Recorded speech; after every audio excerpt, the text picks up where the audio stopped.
India സ്വന്തമായി വികസിപ്പിച്ച ഒരു വിമാന എഞ്ചിൻ കാവേരി എന്നാണ് അതിൻ്റെ പേര്. മുമ്പും അത് വാർത്തകൾ ഇടം പിടിച്ചതാണ്. പക്ഷെ അത് സമ്പൂർണമായ വിജയത്തിൽ എത്തിയിട്ടില്ല എന്നാണ് അധികൃതർ തന്നെ നൽകുന്ന വിവരം. ഇപ്പോഴിതാ ആ കാവേരി എഞ്ചിൻ ഘടിപ്പിച്ച ഒരു വിമാനം ആകാശത്തേക്ക് ഉയരാൻ പോവുകയാണ്. വാസ്തവത്തിൽ ഇത് ഒരു വലിയ നേട്ടങ്ങൾ സമ്മാനിക്കുന്നു എന്നും വേണമെങ്കിൽ പറയാം. ഈ പരീക്ഷണം വിജയിച്ചാൽ പിന്നെ നമ്മുടെ രാജ്യം എവിടെ നിൽക്കും എന്ന് നമുക്കൊന്ന് ഊഹിക്കാവുന്നതേ ഉള്ളൂ. എന്താണ് ഈ കാവേരി എഞ്ചിൻ ഘടിപ്പിച്ച വിമാനത്തിൻ്റെ വിശേഷങ്ങൾ? ഇത് ഈ വാർത്ത പുതുതായിട്ട് വന്നേക്കുന്നത് പ്യുവർലി ഒരു പ്രപ്പോസലാണ്. ഒരു ഒരു സാങ്കേതികമായിട്ടുള്ള ഒരു സ്വപ്നമാണെന്ന് വേണമെങ്കിൽ നമുക്ക് വയ്ക്കാം. കാര്യം കാവേരി എഞ്ചിൻ 85 തൊട്ട് നമ്മൾ ഡെവലപ്പ് ചെയ്ത് തുടങ്ങിയാണ്. ഇതുവരെ അത് ഒരിടം എത്തിയില്ല. എത്താത്ത കാരണം എന്ന് വെച്ച് കഴിഞ്ഞാൽ കാവേരി ഡ്രൈ എഞ്ചിൻ ആകുമ്പോഴത്തേക്ക് അത് വർക്കാവുന്നുണ്ട്, ലാബിലൊക്കെ അത് ഓക്കെയാണ്. പക്ഷേ അത് ആഫ്റ്റർ ബേർണർ, അതായത് നമ്മൾ ടേക്ക് ഓഫ് ചെയ്യുന്ന സമയത്തുള്ള അഡീഷണൽ ഫ്യൂവൽ ബേണിംഗ് ആണ്. ഈ ആഫ്റ്റർ ബേർണർ ഘടിപ്പിക്കുമ്പോഴത്തേക്ക് അതിനകത്ത് ഒരുപാട് പ്രശ്നങ്ങൾ ഉണ്ടായിട്ടുണ്ട്.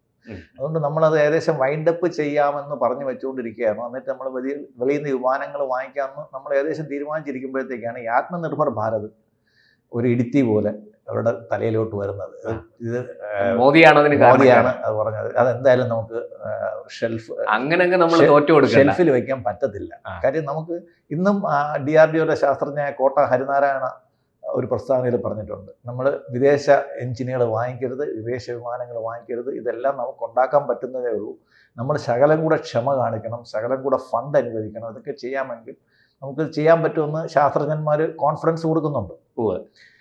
അപ്പോൾ ഇതിനകത്ത് അവർ പറഞ്ഞിരിക്കുന്നത് ഈ എഞ്ചിന്, നമ്മളെ കാവേരി എഞ്ചിൻ നമ്മൾ ഉണ്ടാക്കിയതിനകത്ത് ചില പിഴവുകളുണ്ട്. പക്ഷേ പിഴവുകൾ നമ്മൾ കണ്ടുപിടിക്കണമെങ്കിൽ ഇത് പറന്നാലേ പറ്റത്തുള്ളൂ. അപ്പൊ ഇത് പിഴവുള്ള എഞ്ചിൻ വെച്ച് പറക്കാൻ വേണ്ടിയിട്ട് ഒരു വിമാനം എന്തായാലും തയ്യാറാകത്തില്ല, ഒരു പൈലറ്റും തയ്യാറാവില്ല. അത് നമുക്കൊരു പൈലറ്റിനെ നമുക്ക് കുരുതി കൊടുക്കാം. ഒരു പൈലറ്റിനെ, ഒരു വിമാനത്തെ നമ്മൾ ബലി കൊടുക്കുകയാണ്. അപ്പോൾ ഇപ്പോൾ അവര് GTRE എന്ന് പറയുന്ന ഗ്യാസ് ടർബൈൻ റിസർച്ച് എസ്റ്റാബ്ലിഷ്മെന്റ് ആണ് ഇന്ത്യ ഗവൺമെന്റിന് വേണ്ടിയിട്ട് ഇത് ചെയ്യുന്നത്.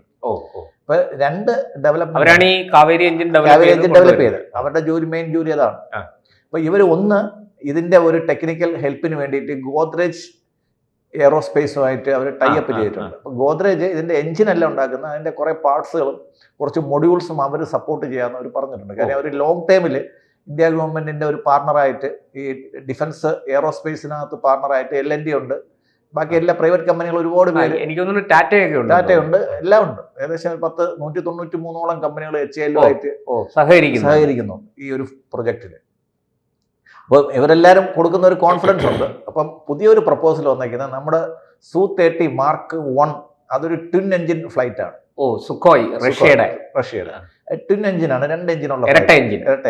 അപ്പോൾ അതിനകത്ത് ഒരു എഞ്ചിൻ കാവേരി, ഒരു എഞ്ചിൻ സുഖോയും വെച്ചിട്ട് പറന്നു കഴിഞ്ഞാൽ നമ്മുടെ കാവേരി എഞ്ചിന് എന്തെങ്കിലും കുഴപ്പമുണ്ടെങ്കിൽ പോലും തകരത്തില്ല. അപ്പം നമുക്ക് കറക്റ്റ് ആയിട്ടുള്ള ലൈവ് ഫ്ലൈറ്റ് ഡാറ്റ നമുക്ക് കിട്ടും, എവിടെയാണ് തകരാറെന്ന്. അതായത് പറക്കുമ്പോൾ ഉണ്ടാകുന്ന പ്രായോഗിക പ്രശ്നങ്ങൾ എന്താണെന്ന് നമുക്ക് നേരിട്ട് മനസ്സിലാവും. നമുക്ക് കൃത്യമായിട്ട് ഡാറ്റ കിട്ടും, എവിടെയാണ് നമ്മുടെ ഫെയിലിയർ എന്ന്. കാര്യം ഇപ്പോഴും നമ്മൾ ചെയ്യുന്നത് ലാബിലുള്ള ടെസ്റ്റുകളും ഗ്രൗണ്ട് ടെസ്റ്റുകളും മാത്രമേ നമ്മൾ ചെയ്യുന്നുള്ളൂ. പക്ഷെ അത് എയർ ടെസ്റ്റ് ചെയ്യുമ്പോഴത്തേക്ക്, കാര്യം ഈ എഞ്ചിൻ നമുക്ക് സർട്ടിഫൈ ചെയ്യേണ്ടതായിട്ടുണ്ട്. ഇന്റർനാഷണലി ഒരു എഞ്ചിൻ നമ്മൾ ഫ്ലൈ ചെയ്യുമ്പോഴത്തേക്ക് നമ്മൾ RTA ലൈസൻസ് എടുക്കുന്ന മാതിരി ഒരു ഇത് പറക്കണമെങ്കിൽ നമ്മൾ ഇന്ത്യ ഗവൺമെന്റ് കൊടുക്കാൻ പറ്റില്ല, അത് ഇന്റർനാഷണൽ സർട്ടിഫിക്കേഷനാണ്. അപ്പോൾ ഇത് പറക്കണമെങ്കിൽ ഇന്റർനാഷണൽ സർട്ടിഫിക്കേഷൻ വേണം. അപ്പോൾ ഇതിന്റെ സർട്ടിഫിക്കേഷൻ വേണമെങ്കിൽ ഇത് നമ്മൾ പറന്ന് പ്രൂവ് ചെയ്താലേ പറ്റത്തുള്ളൂ. അതെന്താന്ന് നോക്കിയിട്ട് കണ്ടുപിടിച്ച് കഴിഞ്ഞാൽ നമുക്കത് കറക്റ്റായിട്ട് ടെസ്റ്റ് ചെയ്ത് അതിൻ്റെ റെക്ടിഫൈ ചെയ്യാൻ പറ്റത്തുള്ളൂ. അപ്പം നമുക്ക് ആൾക്കാർക്ക് കൂടുതൽ കോൺഫിഡൻസ് കൊടുക്കുന്ന, ഈ DRDOയ്ക്കും GTREക്കും ഒക്കെ കൂടുതൽ കോൺഫിഡൻസ് കൊടുക്കുന്ന ഒരു പ്രപ്പോസലാണ് നമ്മൾ ഇപ്പോൾ വന്നിരിക്കുന്നത്. അപ്പോൾ ഞങ്ങൾ GTRE പറയുന്നത്, ഞങ്ങൾ സുഖോയുടെ 2 വിമാനം ഞങ്ങൾക്ക് തരാണെങ്കിൽ അതിൽ ഒന്നിൽ നമ്മുടെ പിന്നെ കാവേരി എഞ്ചിനും ഒന്നിൽ സുഖോയുടെ എഞ്ചിനും കൂടെ ചേർത്ത് പറത്തി നമുക്ക് കറക്റ്റ് ഡാറ്റ എടുത്തിട്ട് നമുക്കിതൊന്ന് കറക്റ്റ് ചെയ്യാമോ എന്നുള്ള ഒരു പ്രപ്പോസലിലാണ് നിൽക്കുന്നത്. ഇത് ഫ്ലൈ ചെയ്യുന്നില്ലേ എന്ന് ചോദിച്ചു കഴിഞ്ഞാൽ ഈ എഞ്ചിൻ നമ്മൾ ഫ്ലൈ ചെയ്യുന്നുണ്ട്. ഇപ്പം നമ്മുടെ ഈ ഡ്രോൺസിൽ നമ്മൾ ഈ എഞ്ചിൻ നമ്മൾ വയ്ക്കുന്നുണ്ട്, പരീക്ഷിക്കുന്നുണ്ട്. പക്ഷേ അതൊരു ഫുൾ മാനുവർ റിമോട്ട് കൺട്രോളിൽ മാത്രമേ അത് വർക്ക് ചെയ്യുന്നുള്ളൂ. ഒരു മനുഷ്യൻ അത് കൺട്രോൾ ചെയ്യുമ്പോഴത്തേക്ക് എങ്ങനെയാണ് അത് വർക്ക് ചെയ്യുന്നതെന്ന്, അതിൻ്റെ ബിഹേവിങ് എങ്ങനെയാണ്, റിയാക്ഷൻസ് എങ്ങനെയാണ്, അതിൻ്റെ ബിഹേവിങ് നമുക്ക് ഇതുവരെയും കിട്ടുന്നില്ല കറക്റ്റായിട്ട്. നമുക്ക് ടെസ്റ്റ് ചെയ്യണമെങ്കിൽ, അത് സർട്ടിഫൈ ചെയ്യണമെങ്കിൽ ഈ ആകാശത്ത് തന്നെ പറക്കണം. ആകാശത്ത് പറഞ്ഞാൽ നമുക്ക് സർട്ടിഫൈ ചെയ്യാൻ പറ്റും, തറയിൽ കൂടെ പറഞ്ഞാൽ നമുക്ക് സർട്ടിഫൈ ചെയ്യാൻ പറ്റത്തില്ല.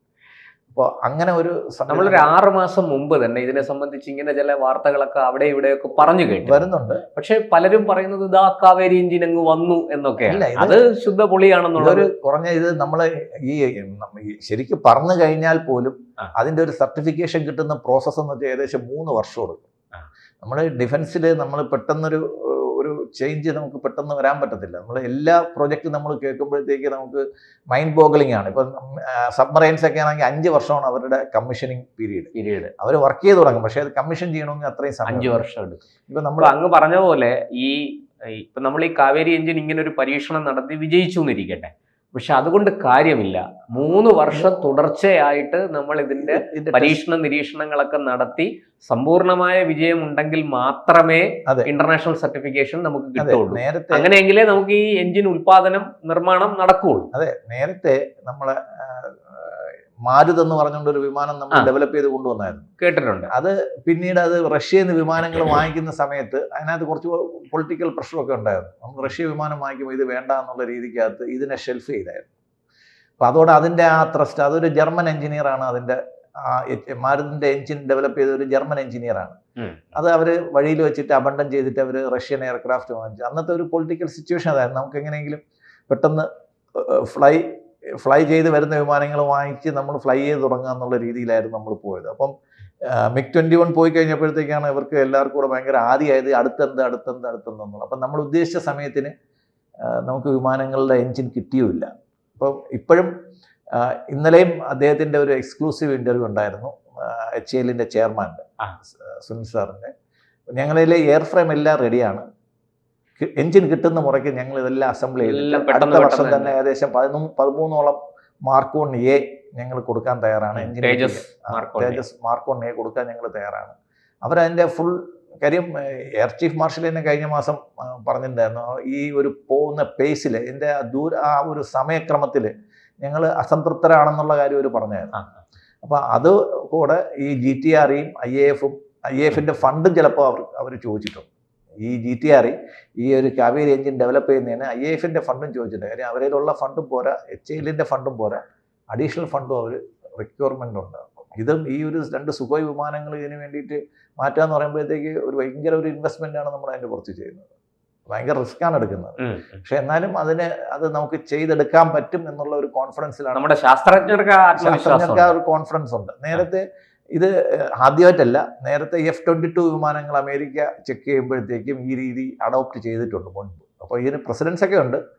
ഇത് നമ്മളിങ്ങനെ പറയുന്നുണ്ടെങ്കിൽ ഒരു പ്രപ്പോസൽ മാത്രമാണ്. ഇതിന് ഒരുപാട് തലങ്ങളിൽ ഡിസ്കസ് ചെയ്ത് അപ്രൂവലുകൾ വാങ്ങിച്ച് നമ്മുടെ എയർക്രാഫ്റ്റ് ഡെവലപ്മെൻറ്റ് അതോറിറ്റി ഉണ്ട്, എയർക്രാഫ്റ്റ് ടെസ്റ്റിംഗ് എസ്റ്റാബ്ലിഷ്മെൻ്റ് ഉണ്ട്. ഇത് ഒരുപാട് കടമ്പകൾ കടന്നിട്ട് വേണം നമ്മളൊരു വിമാനം പറക്കാൻ വേണ്ടിയിട്ട്. നമ്മൾ ഉദ്ദേശിക്കുന്നത് വളരെ പെട്ടെന്നോ അടുത്ത മാസമോ അല്ലെങ്കിൽ 6 മാസം കാർ അസംബിൾ ചെയ്തെടുക്കുന്ന പോലെയോ ഒരു 6 മാസം ചെയ്യുന്നത് പോലെയോ അല്ല, ഒരു 6-7 മാസം കൊണ്ടൊന്നും ഇത് നടക്കത്തില്ല. ഇതൊരു ചെയ്യാനായിട്ട് തന്നെ ഒരു 3 വർഷം. ഇതൊരു എക്സ്പെരിമെന്റ് ആണ്.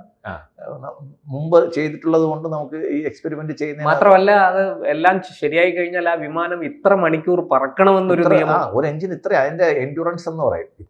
ഇത്രയും ലോഡ് വഹിക്കണം, ഇത്രയും ദൂരം പറന്നിരിക്കണം, ഇത്ര മണിക്കൂർ പറന്നിരിക്കണം. അതെ, ഇതെല്ലാം സാറ്റിസ്ഫൈ ചെയ്താൽ മാത്രമേ നമുക്ക് ഈ ഇന്റർനാഷണൽ സർട്ടിഫിക്കേഷൻ വരത്തുള്ളൂ. എയർ വർത്തിനെസ് സർട്ടിഫിക്കറ്റ് എന്ന് അങ്ങനെ കിട്ടിക്കഴിഞ്ഞാൽ നമ്മൾ ജയിച്ചു. പക്ഷെ എന്നാലും ഈ ഇത് sub 100 ആണ്, അതായത് 100-ന് താഴെ കിലോന്യൂട്ടൺ ത്രസ്റ്റ് ഉള്ള ഒരു എഞ്ചിനാണ്. പക്ഷെ നമ്മൾ ഇനി പുതിയ എഞ്ചിനുകൾ നമ്മൾ ഇപ്പോൾ സഫ്രാനുമായിട്ടോ അല്ലെങ്കിൽ മറ്റേതെങ്കിലും കമ്പനികളുമായിട്ട് ചേർന്ന് നമ്മൾ പുതിയ എഞ്ചിനുകൾ ഇന്ത്യയിൽ ഇൻഡിജിനസ് ആയിട്ട് നമ്മൾ ഡെവലപ്പ് ചെയ്യേണ്ടി വരുമ്പോൾ ഈ നോളജ് എല്ലാം നമുക്ക് വലിയൊരു അസറ്റായിട്ട്, വലിയ സഹായമായിട്ട്. അതെ, ഈ ഒരു ഇത്രയും കാലം നമ്മൾ ചെയ്ത ജോലി ശരിക്കും പറഞ്ഞാൽ നമ്മുടെ മുന്നോട്ടുള്ള പോക്കിന് ഒരു അടിത്തറ ഇട്ടിരിക്കുകയാണ്. അതെ, നമ്മൾ ശാസ്ത്രജ്ഞന്മാർക്ക് നല്ല സപ്പോർട്ട് ഗവൺമെന്റിൽ നിന്ന് കൊടുക്കുന്നുണ്ട്, നല്ല ഫണ്ട്സും കൊടുക്കുന്നുണ്ട്, അവർക്ക് എല്ലാ ഫെസിലിറ്റീസും കൊടുക്കുന്നുണ്ട്. അടുത്ത ഒരു 8-10 വർഷം കൊണ്ട് ഇന്ത്യ തന്നെ ഈ കാര്യത്തിൽ ലോകത്തിൽ ഒരു വിമാന നിർമ്മാണത്തിൽ ഒരു കാര്യം. ഇപ്പം ഇന്ത്യയിൽ ഇപ്പൊ റഷ്യ, ഫ്രാൻസ്, അമേരിക്ക, ചൈന, ഈ 4 രാജ്യങ്ങൾക്ക് മാത്രമേ എൻജിൻ ടെക്നോളജി സ്വന്തമായിട്ടുള്ളൂ. നമ്മളത് ചെയ്യുകയാണെങ്കിൽ ഇത് കൈവരിക്കുന്ന 5ാമത്തെ രാജ്യമായിട്ട് മാറും. ജർമ്മനിക്കൊക്കെ ഉണ്ട്, പക്ഷെ അതൊന്നും അവരുടെ കൺസോർഷ്യമാണ്. യൂറോ ഫൈറ്റർ എന്ന് പറയുമ്പോഴത്തേക്ക് ജർമ്മനി, ബ്രിട്ടൻ അവരുടെ ഒരു കൺസോർഷ്യം. ആ ഒരു രാജ്യത്തിന് അവരിടയ്ക്ക് നമ്മളുമായിട്ട് സഹകരിക്കാൻ തയ്യാറായിരുന്നു. ഈ ബ്രിട്ടൻ ജർമ്മനി കൺസോർഷ്യം ഇന്ത്യയുമായിട്ട് സഹകരിക്കാൻ തയ്യാറാണെന്നൊരു വാർത്തയൊക്കെ വാർത്തയുണ്ടായിരുന്നു. നമ്മൾ അവരിൽ നിന്ന് യൂറോ ഫൈറ്റർ വാങ്ങിക്കണം എന്നുള്ളൊരു കണ്ടീഷൻ ഉണ്ടായിരുന്നു. നമ്മൾ യൂറോ ഫൈറ്റർ മാറ്റിയിട്ട് സഫ്രാൻ വാങ്ങിച്ച കാര്യം അതാണ്. കാര്യം ഈ യൂറോപ്യൻ രാജ്യങ്ങൾക്കെല്ലാം ഇന്ത്യയുമായിട്ട് ഭയങ്കര കുശുമ്പുണ്ട്. അതുകൊണ്ട് ഇന്ത്യക്ക് എപ്പോഴും ഈ സാങ്ഷൻസ് വരുന്നത് ഈ ബ്രിട്ടൻ, ജർമ്മനി രാജ്യങ്ങളിൽ നിന്നാണ്. അപ്പോൾ ഫ്രാൻസ് മാത്രമുണ്ട് ഇന്ത്യക്കെതിരായിട്ട് സാങ്ഷൻ ഇല്ലാതിരുന്ന രാജ്യം. അതുകൊണ്ടാണ് ഇന്ത്യ ഒരു ഫേവറേറ്റ് നാഷനായിട്ട് ഫ്രാൻസിനെ വെച്ചിരിക്കുന്നത്. എന്തായാലും നമുക്ക് വളരെ ആകാംക്ഷയൊക്കെ ഉണ്ടെങ്കിലും ജിജ്ഞാസയൊക്കെ ഉണ്ടെങ്കിലും നമുക്ക് വളരെ പ്രതീക്ഷയോടെ കാത്തിരിക്കാം. ഈ കാവേരി എഞ്ചിൻ അവരെല്ലാവരും അതിന്റെ വർക്കിലാണ്. വളരെ HAL 4ാമത്തെ പ്ലാന്റ്, HAL 2 പ്ലാന്റ് കഴിഞ്ഞിട്ട് 3ാമത്തെ പ്ലാന്റ് നാസിക്കില് അടുത്ത മാസം ഉദ്ഘാടനം ചെയ്യുന്നുണ്ട്. 4ാമത്തെ പ്ലാന്റ് പ്രൈവറ്റ് സെക്ടറിൽ ചെയ്യാൻ വേണ്ടിയിട്ടാണ് അവർ പോകുന്നത്. അപ്പൊ ഇതിന്റെ ആക്ടിവിറ്റീസ് ഭയങ്കര ഫാസ്റ്റാണ്. വലിയ രീതിയിൽ ഇത് തൊഴിലവസരങ്ങൾ സൃഷ്ടിക്കപ്പെടും. ഒരുപാട് തൊഴിലവസരങ്ങൾ സൃഷ്ടിക്കപ്പെടും എന്നാണ്. കാരണം നേരിട്ടും അല്ലാതെ ഈ 190 കമ്പനികളുമായിട്ട് സഹകരിക്കുന്നു എന്ന് പറയുമ്പോൾ തന്നെ ബാംഗ്ലൂർ ഒരു ടെക്നോ സിറ്റി ആയിട്ട് മാറാനുള്ള കാരണം തന്നെ ഇതാണ്. ബാംഗ്ലൂരൊക്കെ എന്ന് വെച്ചാൽ നമ്മൾ ഉദ്ദേശിക്കുന്നതിനേക്കാളും ഒരുപാട് നമ്മളെ ഒരു ബാംഗ്ലൂരിനെ ഒരു IT സിറ്റി ആയിട്ട് മാത്രമാണ് അത് പണ്ടായിരുന്നു. ആദ്യം ഒരു കാലത്ത് ഇലക്ട്രോണിക്സിന്റെ സിറ്റി ആയിരുന്നു, പിന്നീട് അത് IT ആയിട്ട് മാറി. പക്ഷെ അന്ന് തൊട്ടേ HAL, BAL, BHEL ഒക്കെ ECIL, ബാംഗ്ലൂരിൽ എല്ലാം ടെക്നിക്കൽ സിറ്റി തന്നെ ആയിരുന്നു. അത് IT സിറ്റി മാത്രമല്ല, അത് ബേസിക്കലി ഒരു ടെക്നോ IT സിറ്റി ആയി ബാംഗ്ലൂർ ടെക്നോ IT സിറ്റി ആയിട്ട് മാറി. ഇപ്പൊ ഒരു ഏവിയേഷൻ സിറ്റി ആയിട്ടും കൂടി ഡെവലപ്പ് മാറിക്കൊണ്ടിരിക്കുകയാണ്. കാര്യം അവർ ഒരിടത്ത് മാത്രമല്ല, HAL തന്നെ ഒരു വലിയൊരു ഏരിയ ആണ്. അത് കഴിഞ്ഞിട്ട് അവർക്ക് നാസിക്കിലും മറ്റു സ്ഥലങ്ങളിലൊക്കെ പ്ലാന്റുകളുണ്ട്. ഇന്ത്യയുടെ ഒരു എയറോസ്പേസ് ഹബ് എന്ന് പറയുന്നത് ബാംഗ്ലൂരാണ്. ബാംഗ്ലൂർ, യലഹങ്ക ആ ഏരിയയിലാണ് നമ്മുടെ ഈ ഏവിയേഷൻ എക്സ്പോ ഒക്കെ നടക്കുന്ന ധാരാളം മലയാളികൾ അവിടെ ജോലി ചെയ്യുന്നുണ്ട്. HAL-ലും ബെല്ലിലും ഒക്കെ ഒരുപാട് മലയാളികൾ ജോലി ചെയ്യുന്നുണ്ട്. ഒരു കാലത്ത് നമ്മളെ ഈ അത്യാവശ്യം എഞ്ചിനീയറിംഗും പോളിടെക്നിക്കും അവിടെ 200-250 രൂപ മാസ ശമ്പളത്തിനൊക്കെ ജോലി ചെയ്ത ആൾക്കാരുണ്ട്. ഇന്ന് അവര് വലിയ ശമ്പളമൊക്കെ വാങ്ങിച്ച് അവിടെ സെറ്റിൽ ചെയ്ത്. അപ്പോൾ എന്തായാലും നമുക്ക് കാത്തിരിക്കാം പ്രതീക്ഷയോടെ. ISROയുടെയും ടെക്നോളജി അവർ ചോദിക്കുന്നുണ്ട്. ISROയായിട്ട് ചെയ്യാത്ത കാര്യം ISROയ്ക്ക് ഓൾറെഡി കുറെ സാങ്ഷൻസ് ഉണ്ട്.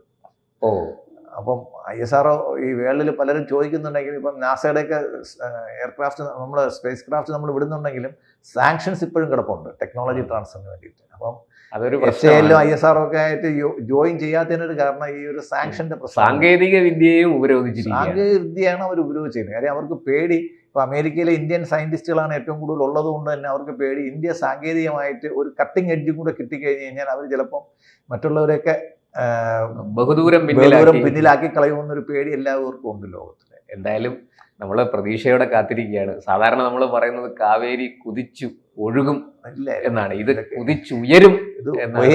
പക്ഷെ നമുക്ക് സമയമെടുക്കും. നമ്മൾ അതിനകത്തുള്ള പ്രതീക്ഷ വിട്ടിട്ടില്ല എന്നുള്ളത് നമ്മുടെയൊക്കെ ഒരു പ്രതീക്ഷയാണ്. ഓക്കെ.